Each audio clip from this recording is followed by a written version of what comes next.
सुबह निर्भर की खबरों में सबसे पहले डालते हैं नजर आज के मुख्य समाचारों पर। जेल में बंद बंदी की चोट लगने में खून की जरूरत बता परिजनों से मांगे पैसे, परिजनों का बता दिया तो छुट्टी देने के बाद शिकायत दर्ज कर जांच में जुटा प्रशासन। मादक नशीले पदार्थों की खरीद फरोख्त वाले स्थान पुलिस रडार पर, सूचना मिलने पर पुलिस करेगी कार्रवाई। डीजल पेट्रोल के दामों में कमी के साथ एमएसपी पर खरीद की हुई व्यवस्था। 3 फरवरी को राज्य सरकार की ओर से अलग से पेश किए जाने वाले कृषि बजट को लेकर किसानों की हार। तकनीकी टीम में शामिल 4 युवाओं की मुहिम बचा रहा जिंदगी। जरूरतमंद मरीज की जान बचाने में कारगर सिद्ध हो रहा ब्लड बैंक टुडे पोर्टल। अब खबरें विस्तार से। अज्ञात जन ने जिला कारागृह में एनडीपीएस एक्ट के मामले में बंद एक बंदी के चोट लगने व खून की आवश्यकता होने की बात कहे, परिजनों से फोन पर खाते से रुपए भिजवाने की बात कही, लेकिन उस बंदी के परिजनों ने जिला कारागृह पहुंच पता किया तो यह बात झूठी निकली। जिला कारागृह में बंद बंदी भी सकुशल मिला। परिजनों की शिकायत पर जेल प्रशासन जांच में जुटा है। जांच के तहत यह पता लगाया जा रहा है कि बंदी के परिजनों को कॉल जेल के अंदर से की गई है या किसी अन्य व्यक्ति ने ठगी करने के इरादे से यह झूठी कहानी बनाई है। जानकारी के अनुसार मक्कासर निवासी विजय सिंह ने बताया कि उसका छोटा भाई राजन एनडीपीएस एक्ट के मामले में जेल में बंद है। शुक्रवार को ही राजन की जमानत के आदेश हुए हैं। बताया गया कि वह शुक्रवार शाम को घर में खाना खा रहा था। उसी समय उसके पास अज्ञात नंबर से कॉल आई। कॉल करने वाले ने खुद को राजीव सैनी बताते हुए कहा कि जेल में बंद उसके भाई राजन का पैर फिसलने से सिर में चोट लगी है। उसके सिर में 4 टांके लगे हैं और पैर में फ्रैक्चर हो गया। साथ ही ये भी कहा कि राजन के लिए ब्लड की आवश्यकता है। फोन करने वाले ने एक ब्लड बैंक का नाम भी बताया, साथ ही एक अकाउंट नंबर भेजकर ब्लड की एवज में 2940 रुपए खाते में भिजवाने को कहा। ये बात उसने ग्राम पंचायत सरपंच बलदेव सिंह को दी।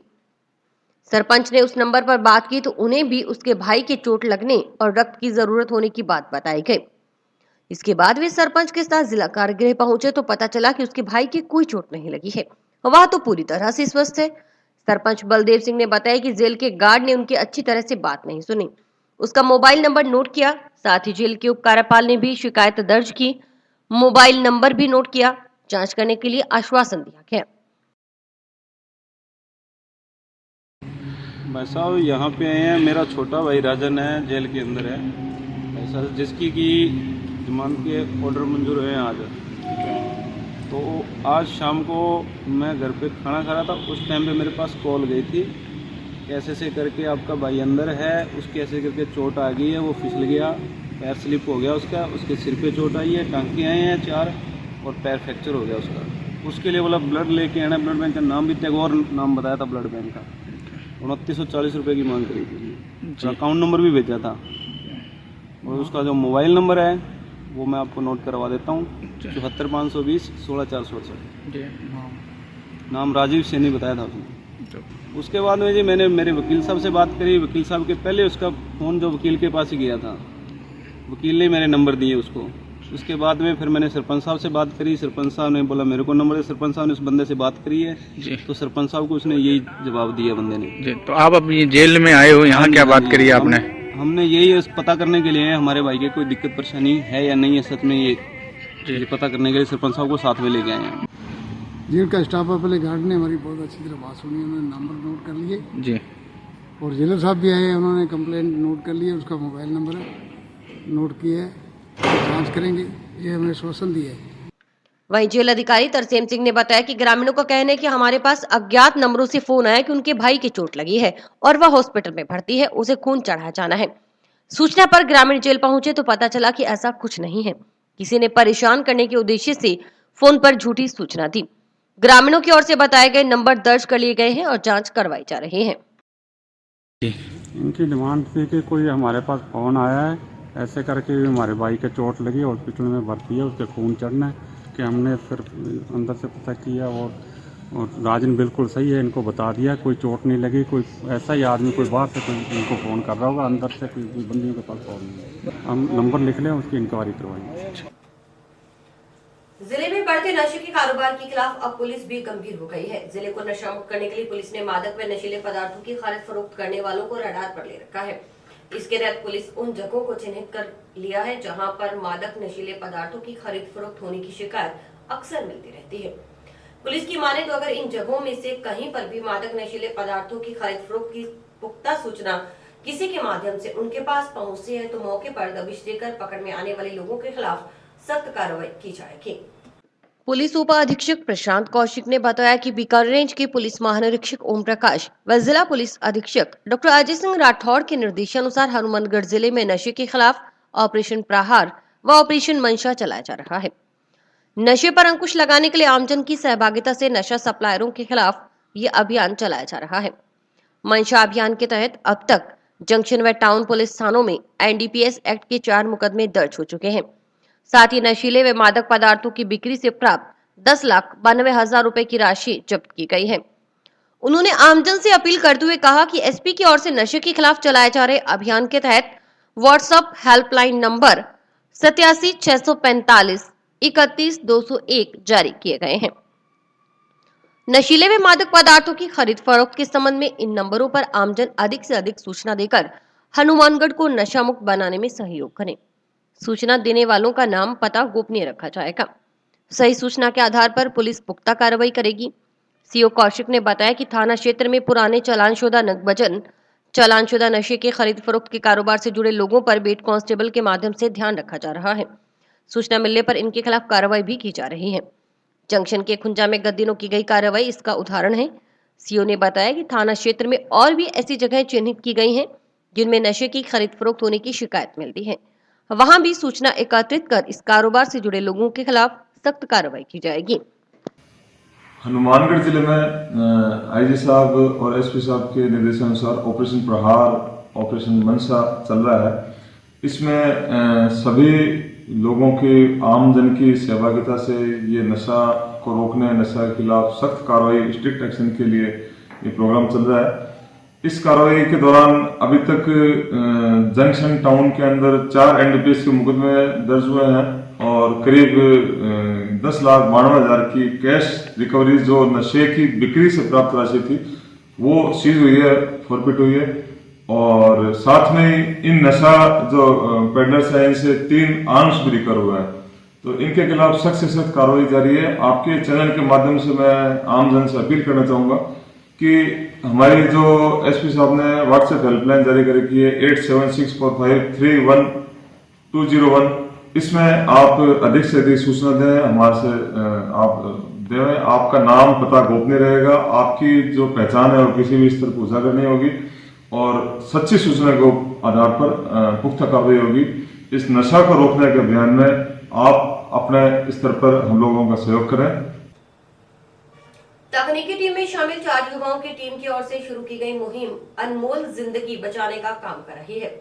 युवाओं की ओर से शुरू किए गए ब्लड बैंक टुडे पोर्टल के माध्यम से अब तक कई जरूरतमंद मरीजों को जरूरत के ब्लड ग्रुप का रक्त मिलने से उनकी जान बची है। इस पोर्टल से पूरे देश में करीब 5,000 से अधिक लोग जुड़ चुके हैं। इस पोर्टल का फायदा यह है कि अगर किसी को भी किसी ब्लड ग्रुप के रक्त की आवश्यकता है तो वह इस पोर्टल पर जाकर इससे जुड़े इस ब्लड ग्रुप के लोगों को मैसेज कर सकता है। इसके बाद संबंधित रक्तदाता की ओर से जरूरतमंद व्यक्ति से संपर्क कर रक्त उपलब्ध करवाया जाएगा। देखिए रिपोर्टर प्रदीप पाल की खास रिपोर्ट। हनुमानगढ़ के अभय कमांड सेंटर के साइबर सुरक्षा विशेषज्ञ डॉक्टर केंद्र प्रताप ने बताया कि ब्लड बैंक टुडे नाम से एक वेबसाइट बनाई हुई है। इस वेबसाइट में 4 टेक्निकल ही जुड़े हुए हैं। उनके अलावा गांव डबली राठान से हरदेव सिंह व लखविंदर सिंह तथा उनके ही विभाग का जयंत बंसल है। चारों ने मिलकर ब्लड बैंक टुडे नाम से वेबसाइट डिजाइन की थी।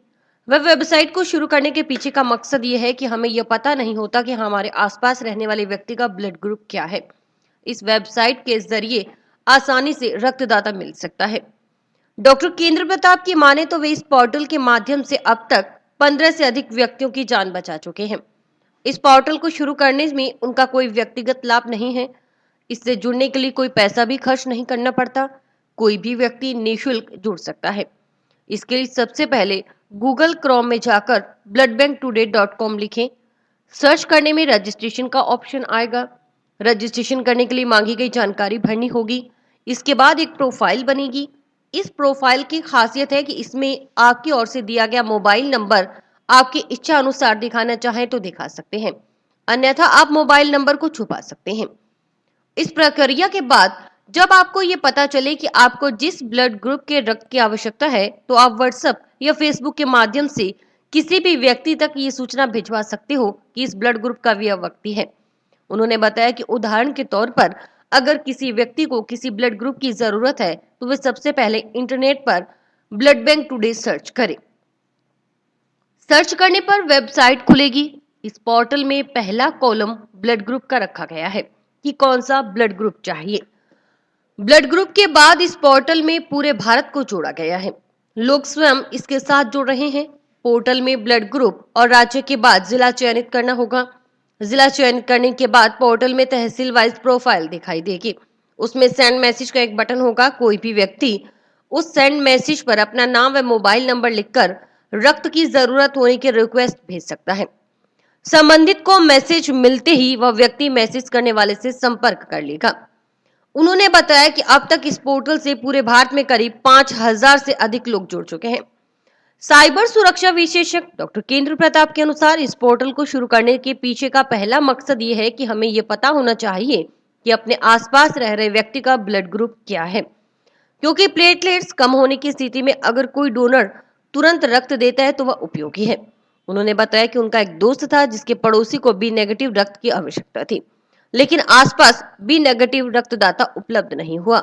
इस कारण उन्हें दूर दूर से लोगों को बुलाना पड़ा।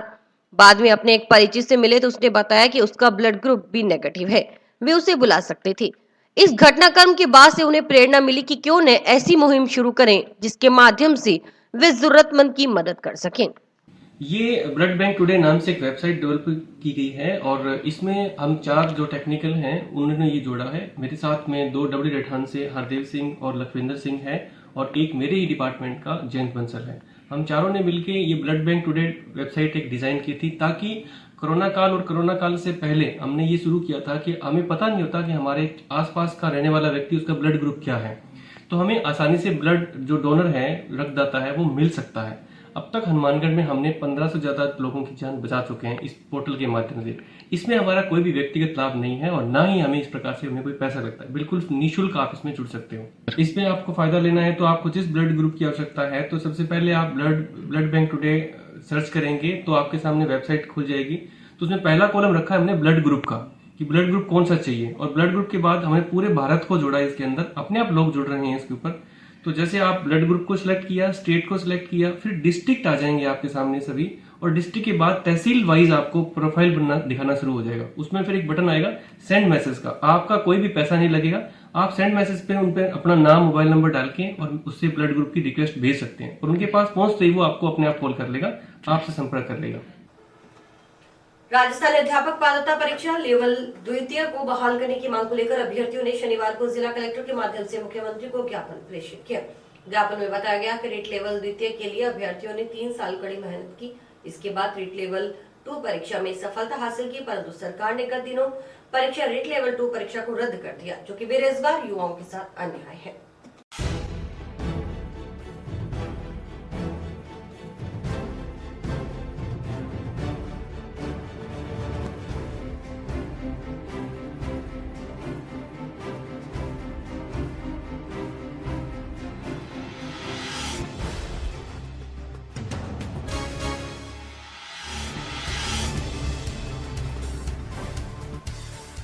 L2 बहाल करवाने के लिए कलेक्ट्रेट में आए हैं। हमने 3 साल से मेहनत की है, परीक्षा अच्छे अंक से पास भी कर ली, 135 प्लस नंबर है सभी के, पर सरकार ने पता नहीं वोट बैंक या जो भी दबाव में आके भर्ती को रद्द कर दिया। ये बेरोजगारों के साथ अन्याय है। 3 साल से मेहनत की है, कहाँ से पैसे इकट्ठे किए हैं सभी ने, और पहले 4 बार पेपर आगे हो गया, फिर अब भर्ती को रद्द कर दिया। हम चाहते हैं कि भर्ती बहाल हो, फिर से मेरिट लिस्ट बने। लेवल 2 के अभ्यर्थी हैं सभी, जैसा कि भाई साहब ने बताया, हमें बहुत परेशानी की है, मानसिक आर्थिक सभी तरह से परेशानियां झेली है। कभी पेपर को आगे कर दिया जाता है। अब सर सीएम साहब ने ये फैसला किया कि पेपर रद्द हो, ये न्याय नहीं है। 300 बच्चों की जहाँ हम 16,000 नहीं भुगत पाएंगे। हम महिलाएं, औरतें, ये भाई साहब सब घर छोड़कर, परिवार छोड़कर, हम बच्चे छोड़कर हमने ये बाहर कोचिंग ली है, बाहर रह के पढ़ाई की है। ये हमारे परिवार वाले और हम ही जानते हैं कि हमने कितनी मेहनत की है इस पर। तो सर ये न्याय बिल्कुल नहीं है। हम ये चाहते हैं दोषियों को बाहर करो, रीट को बहाल करो। 23 फरवरी को राज्य सरकार की ओर से किसानों के लिए अलग से पेश किए जाने वाले कृषि बजट से किसानों को बड़ी उम्मीदें हैं। उम्मीदों के साथ सभी किसानों की मांग है कि डीजल पेट्रोल के दामों में कमी के साथ उनकी फसल की एमएसपी पर खरीद की व्यवस्था सुनिश्चित हो, उन्हें उनकी फसल के उचित दाम मिले। साथ ही बड़ी मांग खाद की किल्लत से निजात दिलाने की है। क्षेत्र के किसानों ने अलग से कृषि बजट पेश करने के लिए सरकार का धन्यवाद करते हुए कहा कि डीजल को लेकर क्षेत्र में मारामारी रहती है, सरकार डीजल के दामों में कटौती करे। पहले तो मैं राजस्थान सरकार के लोकप्रिय मुख्यमंत्री अशोक जी गहलोत का धन्यवाद ज्ञापित करना चाहता हूं सभी किसान भाइयों की ओर से कि उन्होंने अब की बार पहली बार कृषि बजट जो कानून ये बनाया है, कृषि बजट का जो बनाया है किसानों के हित में।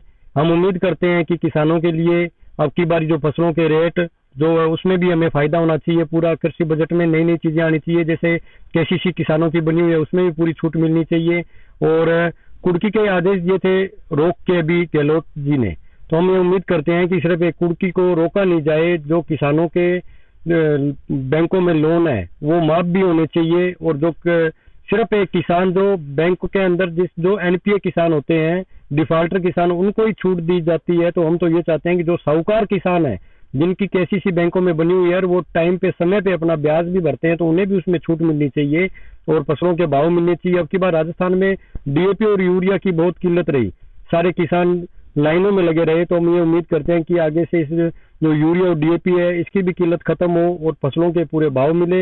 एमएसपी पे जो फसलों के रेट निर्धारित कर रखे हैं, पर जमीनी स्तर पे क्या है कि एमएसपी पे जो रेट है वो पूरे जमीनी स्तर पे जब फसल का पूरा सीजन आता है उस टाइम एमएसपी पे हमें रेट पूरा मिलता नहीं है। तो हम उम्मीद करते हैं राजस्थान सरकार से कि एमएसपी पे जो सरकार एक रेट निर्धारित करती है उसका पूरा मूल्य मिलना चाहिए फसल का। अब की बार सरसों की फसल भी अब की बार राजस्थान में बहुत अच्छी है, उसका भी पूरा दाम मिलना चाहिए। और बाजारों में सबसे बड़ी समस्या आती है फसल को उठाने की, तो वो उठाओ भी समय पे हो जिससे किसानों की फसल टाइम से बिक सके। जी, सबसे पहले तो मैं राजस्थान के मुख्यमंत्री श्रीमान अशोक गहलोत जी का बहुत बहुत धन्यवाद करना चाहता हूं, जिन्होंने इस बार किसानों का किसान बजट अलग से पेश करना है। हम मुख्यमंत्री से निवेदन करते हैं कि वो किसानों के लिए किसानों का जितना भी फायदा हो सके ऐसी योजनाएं उसमें लेके आए। जैसे फसल बीमा है, हम किसान फसल बीमा बैंकों में भरते हैं। हमारी फसलें ज्यादा बरसात के कारण जो नाली बेल्ट है उसमें कणकों को बहुत नुकसान हुआ है, उसकी भरपाई के लिए बैंकों को भी ऋण के बारे में कोई आदेश दिया जाए जो किसानों को मदद मिले। और किसान जैसे डीएपी यूरिया के लिए परेशान हुए हैं, लाइनों में लगना पड़ा है, इसकी भी ऐसी व्यवस्था करें कि आगे से किसानों को डीएपी और यूरिया के लिए लाइनों में ना लगना पड़े। और पेट्रोल और डीजल के जो इतने ऊंचे भाव है जिसका असर आम किसान पर, आम मजदूर वर्ग पर भी पड़ता है, उसमें भी जितना भी हो सके मुख्यमंत्री जी राजस्थान सरकार की तरफ से जो टैक्स है उसको कम करे और डीजल के रेटों में कमी करे। मेरी तरफ से तो यही सुझाव है कि पहले तो डीजल को लेके बड़ी मारामारी रहती है। अभी हरियाणा पंजाब के अंदर रेट कम है, हमारे यहाँ रेट ज़्यादा है। सरकार को इसके लिए भी रेट थोड़े कम कर दिए जाए। और दूसरा सुझाव है पानी के रेगुलेशन को लेके बड़ा यहाँ पे रहता है जी। कई जमींदारों के तो दो बारियां लग जाती हैं, किसी के दो बारियां सूखी निकल जाती हैं, बंटवारा सही नहीं होता। उसके बाद तीसरी जो समस्या आती है इसके अंदर वो खाद को लेके किल्लत आती है जी। यूरिया खाद को लेके, डीएपी खाद को लेके काफी मारामारी रहती है जी। जमींदार परेशान होते हैं, लाइन के अंदर लग के 2-2, 4-4 गट्टे वितरित किए जाते हैं। फसल को खाद देने का टाइम निकल जाता है, उधर से पानी आया, उधर से खाद देने का टाइम है, खाद नहीं मिल रही। चलो जैसे तैसे करके वो अपनी फसल को पकाता है। उसके बाद बाजार में लेके जाते हैं तो वहाँ एमएसपी को लेके बड़ा लफड़ा रहता है जी। फसल बिकती नहीं है। सरकार उसके लिए भी एमएसपी के ऊपर भी गारंटी को करे ना, खरीदने की गारंटी रखे। अब आपने देखा ही होगा कि पिछले यहाँ धान के अंदर फसल को लेके कितनी मारामारी हुई, कलेक्ट्रेट के ऊपर लाठियां तक चली, किसानों को चोटें आई। जब सरकार ने माना कि फसल खरीद रहे हैं, उसके बाद उन्होंने बता दिया कि इसके अंदर अब नमी है, ये नहीं खरीदी जा सकती। फिर उसके लिए कई दिन लग गए। फिर शुरू से बुझाई से लेकर फसल के बेचने तक किसान के लिए मारामारी ही रहती है जी। एक समस्या खत्म होती है, अब दूसरे की चिंता शुरू हो जाती है। हम सरकार का धन्यवाद करेंगे अगर इसके ऊपर सरकार जो 4 मांगे जो हमने रखी हैं इसके लिए, किसानों की मुख्य यही 4 मांगे ही रहती हैं, अगर यह करे तो बहुत अच्छी बात है। राजस्थान सरकार बड़ा प्रचार कर रही है कि वो कृषि के लिए अलग से बजट ला रही है जिससे किसानों को बड़ा लाभ होगा। किसान भी उम्मीद से देख रहे हैं कि उनका जो नया बजट है वो किसानों की आमदनी बढ़ाने में, किसानों का उत्पादन बढ़ाने में किस तरह से सहायक होगा, या वैसा ही होगा जैसे चुनाव के टाइम में कर्जा माफी का कहा था और बाद में सिर्फ कोऑपरेटिव सोसाइटी तक कर्जे माफ करके वो चुप हो गई। मैं नए बजट में ये उम्मीद करता हूं कि यदि निश्चित ही किसान की आमदनी को बढ़ाना है, किसान के हालात को सुधारना है, तो नंबर 1 सिंचाई के क्षेत्र में आमूलचूल परिवर्तन किया जाए। नहरों की देख रेख, रख रखाव और खेत तक पक्के खाले और डिग्गी पर अनुदान बढ़ाया जाए कि किसानों को ज्यादा से ज्यादा डिग्गियां बढ़ाने के लिए भरपूर अनुदान दिया जाए, प्रोत्साहित किया जाए और सौर ऊर्जा सस्ती से सस्ती दरों पर दी जाए। आज 60%, 70% सौर ऊर्जा में किसान से पैसा लिया जा रहा है जो किसान के पास है नहीं। राजस्थान की सरकार को बजट में डिग्गी निर्माण पर, क्योंकि पहले वाली बात नहीं रही है, डिग्गी की लागत बहुत बढ़ गई है, पेट्रोल डीजल सब चीजों के मूल्य बढ़ने से बहुत ज्यादा बढ़ गई है, इसलिए 5 लाख रुपए डिग्गी पे अनुदान दिया जाए और सौर ऊर्जा में मात्र 10% किसान से लिया जाए, तभी किसान की आमदनी बढ़ने का कोई सिलसिला जो है वो मजबूत हो सकता है। बिना सिंचाई के किसान की आमदनी नहीं बढ़ सकती, न वो कर्जा मुक्त हो सकता। बजट आ रहा है और विशेष तौर से किसानों के लिए क्या हम अलग से बजट पेश करेंगे। सवाल ये नहीं है कि आप बजट किसके साथ पेश करते हो, अलग से पेश करते हो। सवाल ये है कि किसान सबसे ज्यादा आज के वक्त में डीजल अपनी खेती में यूज करता है, उसकी कितनी कीमत घटाओगे आप, उसका टैक्स कितना कम करोगे आप, पेट्रोल का कितना टैक्स कम करोगे आप। उनको जो सुविधाएं देनी है वो हमारी है खाद के अंदर। खाद के उर्वरक में कितनी सब्सिडी आप देने जा रहे हो। आप जो अभी केंद्र का बजट आया है वो कह रहे हैं किसानों का बजट है, पर स्थिति क्या है कि उसके अंदर जो खेती के अंदर 4.3% बजट का हिस्सा था वो घटा के 3.8% कर दिया। हमारी जो खाद्य में सब्सिडी थी वो 2,86,000 करोड़ रुपए से घटा के 2,06,000 करोड़ रुपए, यानी उसको 27% कम कर दिया। 80,000 करोड़ रुपया कम कर दिया फूड की सब्सिडी केंद्र सरकार ने। इसी तरह से जो सब्सिडी मिलती थी खाद के ऊपर उसको भी 1,35,000 से घटा के 1,05,000 रुपये ले आए, उसमें 27% कम कर दी। तो सवाल ये है कि आप किसान को राहत कितनी देने जा रहे हो। हम राहत मांगते हैं खाद में, हम राहत मांगते हैं हमारी जो फसल है उसकी खरीद का। सरकार उस फसल को खरीद नहीं रही क्योंकि जो फसल की एमएसपी पे खरीद का जो पैसा था वो 2,48,000 करोड़ रुपए से कम करके 2,37,000 करोड़ रुपए पे ले आए। जो किसान 1,97,00,000 किसान लाभान्वित होने वाले थे वो 1,63,00,000 पे आ गए। तो आप किसानों की सुविधाएं कम कर रहे हो, उनको जो आप सुविधाएं दे रहे हो उनको कम कर रहे हो। बजट साथ पेश करोगे या अलग कोई उसका मतलब नहीं निकलता। इसी तरह से रोजगार के सवाल पे मनरेगा सबसे बड़ा सवाल था हमारा। मनरेगा के अंदर जो है 2019-20 में 1,11,000 करोड़ रुपए का बजट था और उसको 20-21 के अंदर जो है ले आए 98,000 करोड़ रुपए का, और अब बजट में जो पेश किया है वो है 73,000 करोड़ रुपए का। और पैसा जो है प्रतिदिन की मजदूरी में भी बढ़ोतरी हुई है। इस हिसाब से तो हमारा जो है बहुत पीछे चला जाएगा काम। तो मनरेगा के अंदर आप बजट कम करके कम दिन पे काम मिलेगा, ये कह हम 150 दिन देंगे, तो किसको देंगे 150 दिन। ये आंकड़े अलग चीज है और जमीनी हकीकत अलग चीज है। इसलिए हम कह रहे हैं कि राजस्थान सरकार जो बजट पेश कर रही है वो हमें हमारी एमएसपी पे खरीद की दे, टाइम से उसकी फसल की खरीद हो, वो जो है अड़ंगे लगा करके उसको डिले नहीं करे। आज बाढ़ देना नहीं है इस सवाल पे डिले नहीं करे। आज जो अधिकारियों के कमीशन के सवाल पे लेट कर रहे हैं उसको लेट नहीं करें, समय पे खरीद करें, पूरी फसल की खरीद करें और जो भी फसल है किसान की सारी फसलों को खरीदे। पेट्रोल और डीजल के अंदर कीमत कम करें। बिजली के अंदर राजस्थान में जो कीमत है वो सबसे ज्यादा है, पेट्रोल और डीजल में सबसे ज्यादा है, इसलिए बिजली की कीमत जो टैक्स लगे हैं वो कम करें, पेट्रोल और डीजल पे टैक्स कम करें। ये है किसान को सुविधा, जो उसको खेत में जो उसकी फसल पैदा करने में खर्च होता है उसमें सुविधाएं दें। हनुमानगढ़ जिला बॉक्सिंग एसोसिएशन की ओर से शनिवार को सब जूनियर बालिका वर्ग की जिला स्तरीय बॉक्सिंग प्रतियोगिता का आयोजन करवाया गया। जिला स्तरीय बॉक्सिंग प्रतियोगिता करीब 1 दर्जन बालिकाओं ने हिस्सा लिया। प्रतियोगिता में उत्कृष्ट प्रदर्शन करने वाली बालिकाओं का चयन किया गया। चयनित बालिकाएं राज्य स्तरीय बॉक्सिंग प्रतियोगिता में हिस्सा लेंगी। एसोसिएशन सचिव सुधीर कासनिया ने बताया कि सब जूनियर बालिका वर्ग जिला स्तरीय बॉक्सिंग प्रतियोगिता का आयोजन किया गया।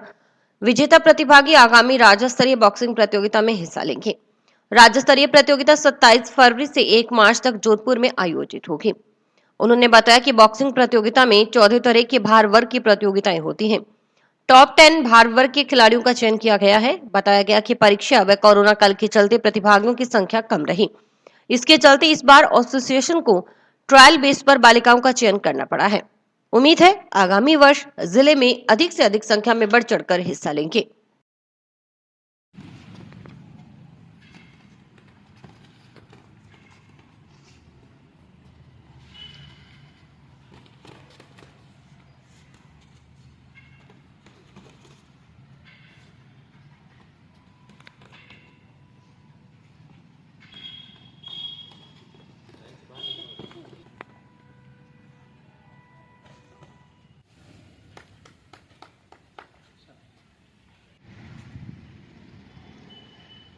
मानगढ़ जिला बॉक्सिंग संघ द्वारा आज सब जूनियर बालिका वर्ग जिला स्तरीय बॉक्सिंग प्रतियोगिता का आयोजन किया जा रहा है।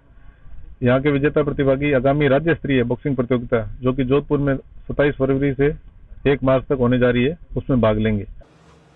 श्री ओम बन्ना टाइगर फोर्स सदस्यों की ओर से शनिवार को तहसील के गांव नौरंगदेसर की 2 युवा प्रतिभाओं को सम्मानित किया गया। टाइगर फोर्स के प्रदेश मीडिया प्रभारी प्रदीप पाल व जिला अध्यक्ष रविंद्र सिसोदिया के नेतृत्व में दोनों प्रतिभाओं का जिला कारागृह के सामने सम्मान किया गया। इस मौके पर मौजूद जिला कारागृह के कार्यपाल मोहम्मद इकबाल भाटी की ओर से दोनों प्रतिभाओं का माला पहनाकर सम्मान किया गया।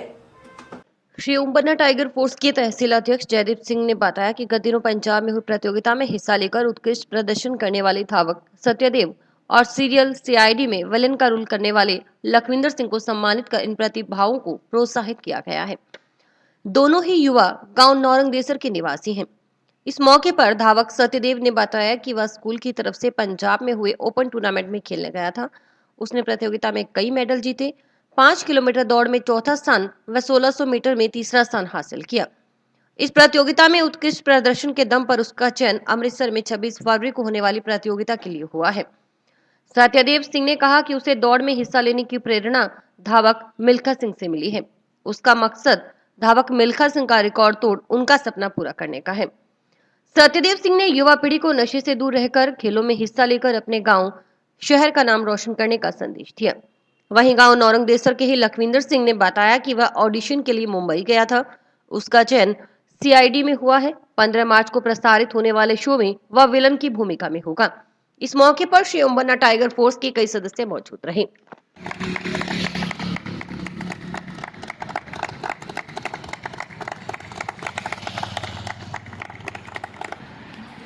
और मैं स्कूल की तरफ से खेलने गया था, वहाँ पे मैं जीत के आया और मैंने कई सारे मेडल जीते हैं। और मैं ओपन टूर्नामेंट भी खेलने गया था। 5 किलोमीटर में 4था स्थान रहा और 1600 मीटर में 3रा स्थान रहा।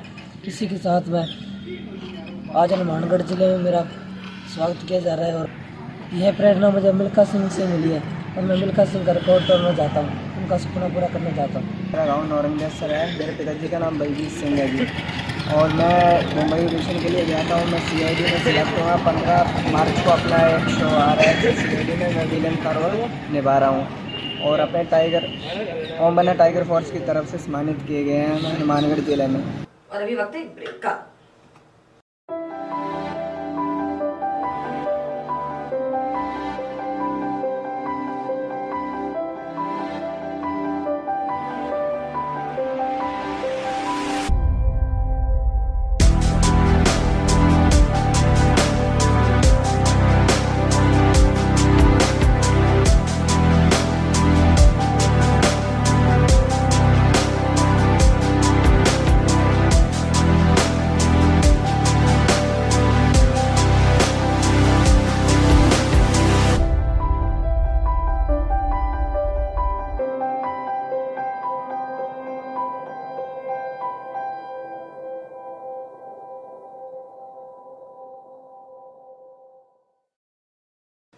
नेहरू मेमोरियल विधि महाविद्यालय की विधि के छात्र छात्राओं ने शनिवार को राष्ट्रीय सेवा योजना इकाई के तत्वावधान में टाउन पुलिस थाना का भ्रमण किया। से आचार्य डॉक्टर के.बी. ओझा और सहायक आचार्य डॉक्टर ब्रिजेश अग्रवाल के नेतृत्व में किए गए भ्रमण के दौरान एएसआई कृष्ण कुमार सारस्वत और कांस्टेबल प्रताप सिंह ने छात्र छात्राओं को एफआईआर, घटना, नक्शा, मौका और एफआईआर कराते समय ध्यान रखी जाने वाली बातों के बारे में विस्तार से जानकारी दी। पुलिस जवान मालाराम प्रताप सिंह व नौरंगलाल ने सरकारी मालखाना, सामान्य मालखाना, रिकॉर्ड रूम, हवालात कक्ष, प्रतिलिपियां और नक्शा मौका आदि को दिखाया तथा उनके बारे में विस्तार से छात्र छात्राओं को जानकारी दी। विभिन्न कानूनी प्रक्रियाओं के बारे में भी बच्चों को बताया गया। इस मौके पर आचार्य डॉक्टर के.बी. ओझा ने कहा कि इस तरह के भ्रमण से विधि के छात्र छात्राओं के व्यवहारिक ज्ञान में बढ़ोतरी होती है। सहायक आचार्य डॉक्टर ब्रिजेश अग्रवाल ने कहा कि पुलिस थाना के भ्रमण के माध्यम से छात्र एवं छात्राएं थाना की आंतरिक प्रक्रिया के बारे में रूबरू होते हैं। महाविद्यालय प्राचार्य डॉक्टर सीताराम ने कहा कि इस तरह की गतिविधियों से पुलिस थाना के संबंध में जो भी भ्रम बना होता है वह न केवल दूर होता है बल्कि थाना के भ्रमण से छात्र और छात्राओं को न्यायालय से पूर्व प्रक्रिया, प्रथम सूचना से लेकर चालान तक की जानकारी मिलती है। हमने थाने में आकर के हम एएसआई मिस्टर कृष्ण कुमार जी से मिले और एक हेड कांस्टेबल से मिले। उन्होंने हमें बहुत सारी जानकारियां दी जो हमें आगे भविष्य में काम आ सकती हैं। एफआईआर से संबंधित जानकारी हमने ली कि एफआईआर जो है सबसे पहले थाने में दर्ज होती है और 6 प्रतियों में एफआईआर होती है। उसके बाद में उन्होंने हमें मालखाने के बारे में बताया कि जैसे कोई भी पदार्थ या फिर कोई भी बाइक वगैरह जो भी कुछ सीज होता है, वाहन कुछ भी, तो वो कहाँ पर रखा जाता है। तो उन्होंने हमें बताया कि मालखाने में रखा जाता है। उन्होंने हमें एफएसएल रिपोर्ट्स के बारे में भी बताया कि फिंगरप्रिंट इम्प्रेशंस और जो भी सिग्नेचर वगैरह उनकी जांच कहाँ होती है, कैसे होती है और पुलिस कस्टडी में कैसे के बारे में बताया। और सबसे महत्वपूर्ण जानकारी उन्होंने हमें महिलाओं के अधिकारों के बारे में दी कि उनको रात्रि के समय कभी भी गिरफ्तार नहीं किया जा सकता है, उन्हें केवल दिन के समय गिरफ्तार किया जा सकता है। और उन्होंने एक मूल अधिकार के बारे में भी हमें बताया कि जिस भी पर्सन को अरेस्ट किया जाता है उसे 24 घंटे के अंदर अंदर किसी भी हालत में मजिस्ट्रेट के सामने पेश करना पड़ता है। शिवबाड़ी धाम सेवा समिति के तत्वावधान में शनिवार को जंक्शन के सेक्टर 6 स्थित ऋणमुक्तेश्वर इच्छापूर्ण हनुमान मंदिर में शिव परिवार की स्थापना की गई। शिव परिवार की स्थापना पंडित लोकेश्वर शर्मा की ओर से की गई। इस उपलक्ष्य में सुबह महिलाओं की ओर से शिव शक्ति पीठ से कलश यात्रा निकाली गई। इसके बाद हवन यज्ञ हुआ। हवन यज्ञ के बाद विधि विधान से मूर्ति स्थापना की गई। इस दौरान क्षेत्र की सुख समृद्धि की कामना की गई।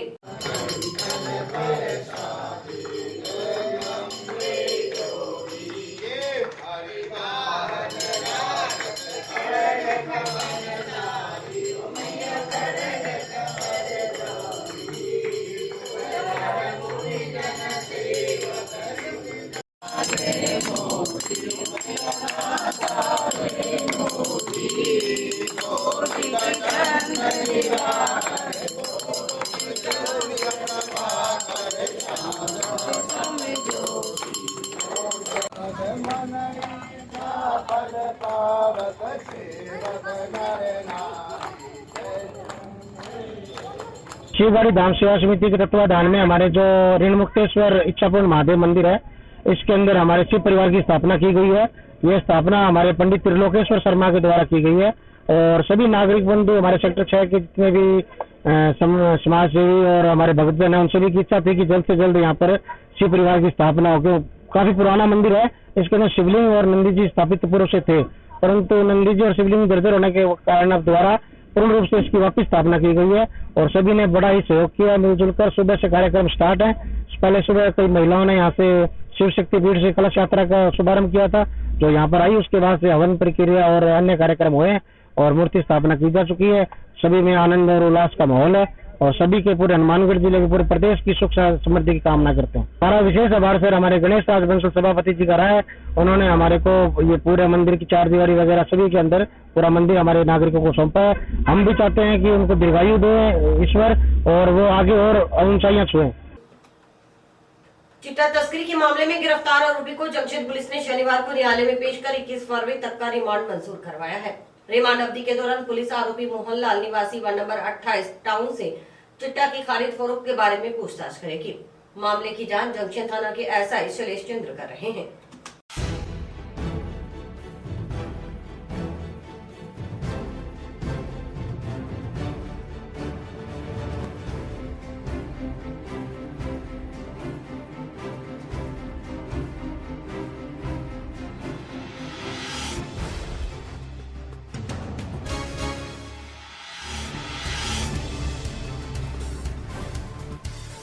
थाने घर सूचना मिली थी कि गंगागढ़ श्रीनगर रोड पर 3 SNM जाने वाली तिराहे पे एक संदिग्ध व्यक्ति घूम रहा है।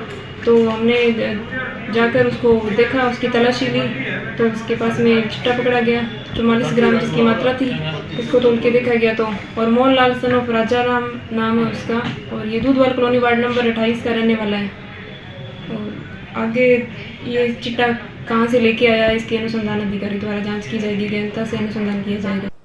और इसी के साथ समाचार समाप्त हुए। रोजाना देखते रहिए समाचार। नमस्कार।